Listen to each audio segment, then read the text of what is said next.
Big boss Malayalam season 6-ൽ ഏറ്റവും കൂടുതൽ വിമർശനങ്ങൾ ഏറ്റുവാങ്ങിയ വ്യക്തിയായിരുന്നു ജാസ്മിൻ. എന്നാൽ ഏറ്റവും കൂടുതൽ കണ്ടന്റ് ഉണ്ടാക്കിയ വ്യക്തിയും ജാസ്മിനായിരുന്നു. ജാസ്മിന് 1-ാം സ്ഥാനമോ 2-ാം സ്ഥാനമോ ലഭിക്കുമായിരുന്നു പ്രേക്ഷകർ കരുതിയത്. പക്ഷേ 3-ാം സ്ഥാനമാണ് ജാസ്മിന് ലഭിച്ചത്. ഇപ്പോൾ ബിഗ് ബോസിന് പുറത്തു വന്ന ശേഷം തന്റെ വിശേഷങ്ങൾ ആരാധകരുമായി പങ്കുവയ്ക്കുകയാണ് ജാസ്മിൻ. ലൈവ് വീഡിയോയിലാണ് താരം എത്തിയത്.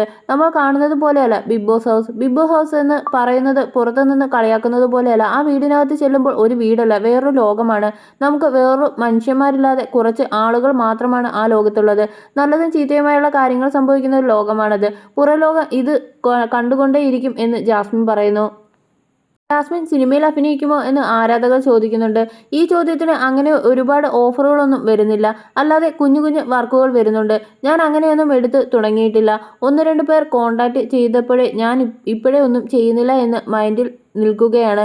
ഇപ്പോൾ ഞാൻ ഇത്തിരി പോന്ന ഉയർച്ചയിലേക്ക് വന്നതേയുള്ളൂ. പയ്യെ പയ്യെ എന്തെങ്കിലുമൊക്കെ വരുമായിരിക്കുമെന്ന് താരം പറയുന്നു.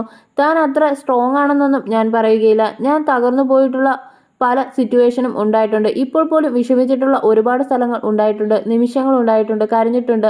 പക്ഷേ അങ്ങനെ ഇരുന്ന് കരഞ്ഞിട്ട് കാര്യമില്ലല്ലോ. നമ്മളെ ആര് തകർക്കാൻ നോക്കിയാലും തകരാതിരിക്കുക എന്നതാണ് നമ്മുടെ ആവശ്യം എന്നും താരം പറയുന്നു.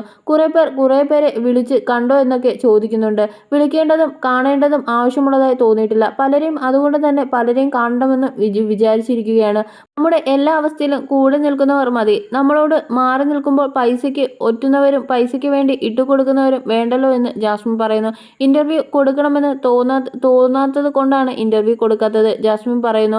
എന്തിനാണ് ഇനിയും അവർക്ക് നിന്നുകൊടുക്കുന്നത്? അതുകൊണ്ട് പലർക്കും ഇന്റർവ്യൂ കൊടുക്കാത്തതെന്ന് ജാസ്മിൻ വ്യക്തമാക്കി.